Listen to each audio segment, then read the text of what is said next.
Hello friends, paramedical education में आपका स्वागत है। आज हम बात करेंगे जो हमारी बॉडी का सबसे मोस्ट इम्पोर्टेंट सिस्टम है, रिप्रोडक्टिव सिस्टम, जो कि लिविंग ऑर्गेनिज्म जो हैं उनके लिए सबसे इम्पोर्टेंट सिस्टम होता है, जिसके द्वारा वो अपने जीन्स को अगली पीढ़ी में ट्रांसफ़र करते हैं तथा आनुवंशिकी यानी कि जेनेटिक्स को आगे बढ़ाते हैं। इसमें अपन बात करते हैं जो ह्यूमन रिप्रोडक्टिव सिस्टम है उसके बारे में अपन बात करते हैं। सबसे पहले जो ह्यूमन रिप्रोडक्टिव सिस्टम है उसको 2 पार्ट में डिवाइड किया गया है। सबसे पहले मेल रिप्रोडक्टिव सिस्टम, जिसकी स्टडी कहलाती है एंड्रोलॉजी, और जो दूसरा पार्ट जिसमें डिवाइड किया गया है वो है फीमेल रिप्रोडक्टिव सिस्टम यानी कि गायनेकोलॉजी। अब हम बात करेंगे फीमेल रिप्रोडक्टिव सिस्टम के पार्ट्स के बारे में। हमने 2 पार्ट्स में इसको डिवाइड किया, एक्सटर्नल फीमेल रिप्रोडक्टिव ऑर्गन और इंटरनल फीमेल रिप्रोडक्टिव ऑर्गन्स। सबसे पहले हम बात करते हैं जो एक्सटर्नल फीमेल रिप्रोडक्टिव सिस्टम है उसको कंप्लीटली रूप से वल्वा के नाम से जाना जाता है। जो वल्वा है वो mons pubis, labium majora, labium minora, clitoris और वेस्टिबुल से मिलकर बनी हुई होती है। जो ये बार्थोलिन ग्लैंड्स हैं ये भी वेस्टिबुल्स के अंदर ही इनकी ओपनिंग होती है। अब हम बात करते हैं next internal female reproductive organs के बारे में अपन बात करते हैं। जो इंटरनल फीमेल रिप्रोडक्टिव ऑर्गन्स होते हैं उनमें आती है vagina, uterus, fallopian tube, ovary. Vagina की अगर हम बात करें तो ये जो एक्सटर्नल फीमेल रिप्रोडक्टिव ऑर्गन्स है और इंटरनल फीमेल रिप्रोडक्टिव ऑर्गन्स है, इनके बीच में ब्रिज का कार्य करती है। अब हम बात करते हैं इसी में यूट्रस के बारे में। यूट्रस की क्या क्या लेयर्स हैं इनके बारे में हम डिस्कस करेंगे। यूट्रस की जो पोजीशन है फीमेल रिप्रोडक्टिव ऑर्गन में उनके बारे में हम बात करेंगे। जो फैलोपियन ट्यूब है उसके बारे में हम बात करेंगे। ओवेरी के बारे में अपन बात करेंगे। इन सभी चीज़ों के बारे में अपन डिटेल से डिस्कस करेंगे। सबसे पहले हम बात करते हैं एक्सटर्नल फीमेल रिप्रोडक्टिव ऑर्गन्स के बारे में, जिसको कंप्लीटली रूप से वल्वा कहा जाता है। इसको वल्वा के नाम से जाना जाता है। जो इसमें सबसे पहला अपन पार्ट पढ़ते हैं मॉन्स प्यूबिस। जो पेल्विक बोन होती हैं, प्यूबिक बोन होती है, उनके बीच में एक जॉइंट पाया जाता है सिम्फाइसिस प्यूबिस। सिम्फाइसिस प्यूबिस के जस्ट ऊपर एक कूजन यानी कि गद्दीदार कूजन स्ट्रक्चर पाई जाती है जिसको मॉन्स प्यूबिस कहा जाता है। यह फैट से एडिपोज टिश्यू से मिलकर बनी हुई होती है। इसके ऊपर प्यूबिक हेयर्स प्रेजेंट होते हैं। हम बात करते हैं इसी के बाद में जस्ट बाद में लेबिया मेजोरा की। लेबिया मेजोरा अभी हमने बात की थी कि कंप्लीटली रूप से एक्सटर्नल ऑर्गन को वल्वा कहा जाता है। जो लेबिया मेजोरा है वो 2 स्किन के बड़े फोल्ड्स होते हैं जो वल्वा की बाउंड्री का निर्माण करते हैं। अब हम बात करते हैं लेबिया मेजोरा में ही। जो लेबिया मेजोरा है वो सीबियस ग्लैंड से मिलकर बनी हुई होती है, एडिपोज टिश्यू से मिलकर बनी हुई होती है, जो वल्वा की बाउंड्री का निर्माण करती है। इसके चारों तरफ प्यूबिक हेयर्स पाए जाते हैं।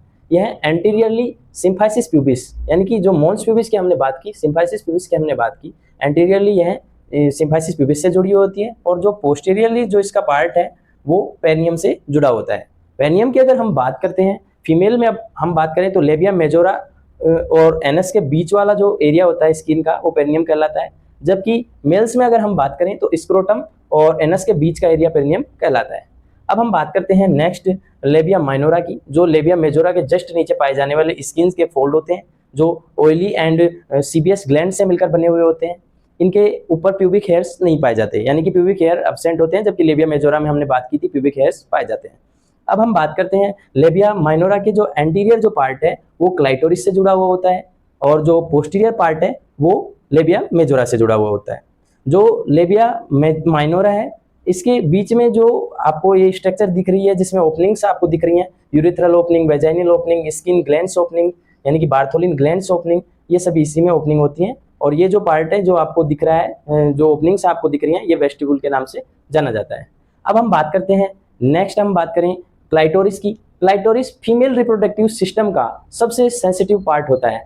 ये जो मेल है, मेल के पेनिस के अपन कोग्नेट कह सकते हैं यानी कि समजात कह सकते हैं इसको। ये मेल के पेनिस के समजात पाया जाता है और जो फीमेल रिप्रोडक्टिव का सबसे सेंसिटिव पार्ट होता है। ऑर्गन्स के बारे में सबसे पहले हम बात करेंगे वेजाइना के बारे में। वेजाइना को बर्थ कैनाल के नाम से भी जाना जाता है। जो वेजाइना होती है ये बर्थ कैनाल भी कहलाती है क्योंकि ये फीटस को बाहर धकेलने का काम करती है। एक तरीके से इंटरनल और एक्सटर्नल जो फीमेल रिप्रोडक्टिव ऑर्गन्स हैं उनके बीच में कोइटस एक्ट का कार्य करती है, अर्थात जो इंटरनल और एक्सटर्नल ऑर्गन है उन दोनों को जोड़ने का काम करती है, एक तरीके से ब्रिज का कार्य करती है। इसकी जो साइज की अगर हम बात करें तो एंटीरियर साइज इसकी 7.5 सेंटीमीटर होती है, जबकि इसकी पोस्टीरियर जो साइज होती है वो 9 सेंटीमीटर होती है। जो ये आपको डिफरेंस देखने को मिल रहा है एंटीरियर और पोस्टीरियर साइज में, ये सर्विक्स के एंगल के कारण आता है, जो सर्विक्स का एंगल होता है जिसके कारण ये डिफरेंस आपको देखने को मिलता है। अब हम नेक्स्ट बात करते हैं वेजाइना जो होती है वो एमसी साइकिल के दौरान जो वेस्ट प्रोडक्ट बाहर निकलते हैं उनको बाहर निकालने या धकेलने का कार्य भी करती है। अब हम बात करते हैं यूट्रस के बारे में। यूट्रस एक होलो मस्कुलर ऑर्गन होता है, यानी कि खोखली स्ट्रक्चर होती है मसल से बनी हुई, और जो यूट्रस है वो पियर शेप का पाया जाता है, यानी कि नाशपाती के आकार का होता है। यूट्रस की अगर हम पोजीशन की बात करें, जो ये पेल्विक रीजन में एंटीवर्टेड एंटी फ्लेक्शन पोजीशन में ये पाया जाता है। अब हम बात करते हैं यूट्रस के पार्ट्स के बारे में। जो यूट्रस के पार्ट्स हैं वो फंडस, बॉडी और सर्विक्स, 3 पार्ट होते हैं यूट्रस के। सबसे जो अपर पार्ट होता है वो फंडस होता है, जो मिड पार्ट होता है वो बॉडी होता है, और जो थर्ड पार्ट वेजाइनस के साथ में अटैच होता है वो सर्विक्स होता है। अब हम बात करें यूट्रस की साइज के बारे में। यूट्रस की लेंथ होती है 7.5 सेंटीमीटर इसकी लेंथ होती है। यूट्रस की अगर हम ब्रेथ की बात करें, यानी कि चौड़ाई की अगर हम बात करें तो 5 सेंटीमीटर इसकी चौड़ाई होती है, और अगर हम इसकी डेप्थ की बात करें यानी कि मोटाई की बात करें तो 2.5 सेंटीमीटर इसकी डेप्थ होती है। अब हम बात करते हैं सबसे पहले फंडस पार्ट के बारे में। फंडस एक डोम शेप स्ट्रक्चर होती है जो कि अपर पार्ट होता है, जिसके अंदर यूटेराइन जो अपन ट्यूब कह सकते हैं या फेलोपियन ट्यूब, ओविडक्ट्स जिनको अपन कह सकते हैं, फीटस यानी कि जाइगोट जो है, जाइगोट को इम्प्लांटेशन के दौरान यूट्रस तक पहुंचाने में हेल्प करवाते हैं। अब हम बात करते हैं बॉडी पार्ट की। तो जो ये बॉडी पार्ट है ये मिड वाला पार्ट होता है जिसके अंदर फीटस का इम्प्लांटेशन होता है। अब हम बात करते हैं नेक्स्ट पार्ट सर्विक्स के बारे में। सर्विक्स को नेक ऑफ यूट्रस के नाम से भी जाना जाता है, जिसके अंदर प्रेगनेंसी के दौरान जब डिलीवरी होने की जो प्रोसेस होती है, लेबर की जो प्रोसेस होती है, उस दौरान वाटर कंटेंट बनते हैं जिससे ये जो डिलीवरी के दौरान डायलेट हो पाती है। अब हम बात करते हैं लेयर्स ऑफ यूट्रस। यूट्रस की लेयर पेरिमीट्रियम, मायोमेट्रियम, एंडोमेट्रियम। पेरिमीट्रियम जो लेयर है वो सबसे आउटर लेयर है, बाहर की लेयर है। मायोमेट्रियम मिड लेयर है यानी बीच की लेयर है, और एंडोमेट्रियम सबसे अंदर की लेयर होती है। अब हम बात करते हैं पेरिमीट्रियम के बारे में। जो पेरिमीट्रियम लेयर है ये सबसे बाहर की आउटर लेयर होती है, जो कि एंटीरियरली अगर हम इसकी बात करें तो जो यूट्रस का फंडस और जो बॉडी पार्ट है वो इससे अटैच होता है, तथा ऊपर की तरफ यूरिनरी ब्लैडर के साथ में ये एक पाउच का निर्माण करती हैं जिसको वेसिकोटोरिन पाउच के नाम से जाना जाता है। अब हम बात करते हैं इसी के पोस्टीरियर पार्ट की। अगर हम बात करें पेरिटोनियम की, तो पेरिटोनियम जो लेयर है, जो इसका जो पोस्टीरियर पार्ट है वो फंडस, बॉडी और सर्विक्स तीनों के साथ जुड़ा हुआ होता है, तथा नीचे की तरफ में रेक्टम के साथ ये फोल्ड बनाती है जिसको डगलस पाउच या रेक्टो यूटेराइन पाउच के नाम से जाना जाता है। अब हम बात करें पेरिटोनियम के लेटरली साइड की। अगर हम बात करें लेटरली साइड में ये जो लेयर है या फेलोपियन ट्यूब भी अपन इसको कह सकते हैं, इनके साथ में ब्रॉड लिगामेंट्स का निर्माण करती है। अब हम बात करें मायोमेट्रियम की। मायोमेट्रियम जो लेयर होती है सबसे मिड लेयर होती है, जो एंडोमेट्रियम और पेरिमेट्रियम की तुलना में सबसे मोटी लेयर होती है। इसके अंदर ऑक्सीटोसिन रिसेप्टर पाया जाता है जो डिलीवरी के दौरान कॉन्ट्रैक्शन और रिलैक्सेशन का कार्य करता है। अब हम बात करते हैं एंडोमेट्रियम लेयर की। एंडोमेट्रियम जो लेयर है वो सबसे इनर लेयर होती है, जो कि 2 प्रकार की होती है, बेसल और फंक्शनल एंडोमेट्रियल लेयर। अब जो बेसल एंडोमेट्रियम लेयर है वो मायोमेट्रियम के साथ अटैच में रहती है, जो कि एमसी साइकिल के दौरान सीट नहीं होती, यानी कि टूटती नहीं है।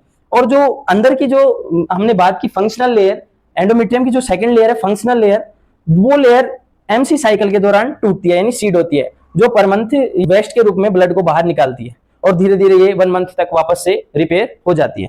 इसके बाद हम बात करते हैं blood supply of uterus. Uterus की ब्लड सप्लाई की अपन बात करें, ब्लड सप्लाई की अगर हम बात करें यूट्रस की, तो ओवेरियन आर्टरी के द्वारा यूट्रस को ब्लड सप्लाई दी जाती है।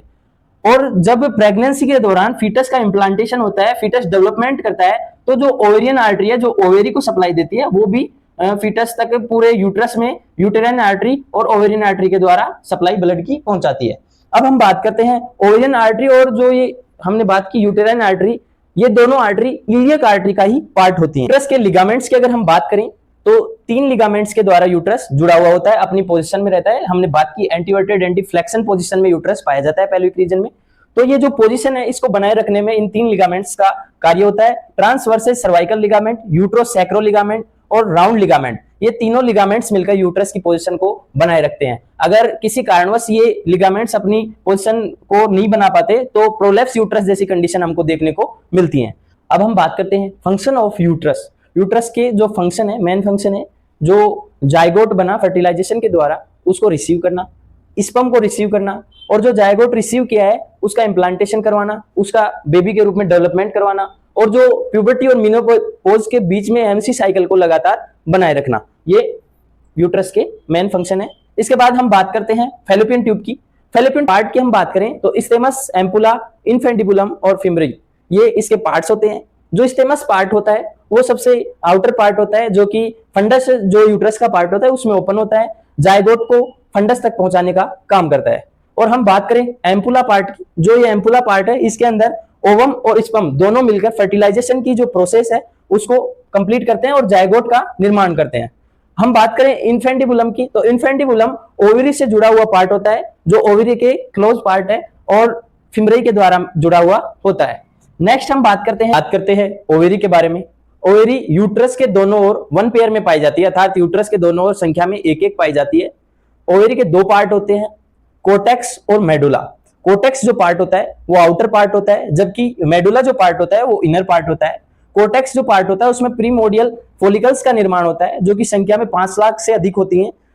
अब हम बात करते हैं प्रीमोडियल जो फॉलिकल है वो मेच्योर होकर अर्ली प्राइमरी फॉलिकल्स का निर्माण करती हैं, ये आगे जाकर सेकेंडरी फॉलिकल्स का निर्माण करती हैं, और जो सेकेंडरी फॉलिकल्स हैं उनसे मेच्योर ग्राफियन फॉलिकल का निर्माण होता है, जो कि ओव्यूलेशन के लिए हेल्प करती है, जिससे जो ओव्यूलेशन की प्रोसेस होती है उसके बाद में ओवम बाहर निकलता है, जो कि आगे जाके स्पर्म के साथ में फर्टिलाइजेशन करता है फैलोपियन ट्यूब के एम्पुला पार्ट में और जायगोट का निर्माण करता है। और जो बचा हुआ जो पार्ट है वो ओव्यूलेशन के बाद ओवम बाहर निकल जाता है, और ये जो बचा हुआ पार्ट है ये कार्पस लूटियम के नाम से जाना जाता है। इसके बाद में जो कार्पस लूटियम है वो सिकुड़ के मांस इकट्ठा होता है, जिसको कार्पस एल्बिकेंस के नाम से जाना जाता है। इस प्रकार ओवरी में ये सभी प्रोसेस होती है, ओवम का निर्माण होता है, ओव्यूलेशन की प्रोसेस होती है और आगे जाकर जायगोट का निर्माण होता है। इसके बाद हम बात करेंगे नेक्स्ट टॉपिक की। जुड़े रहिए पैरामेडिकल एजुकेशन के साथ। Thank you.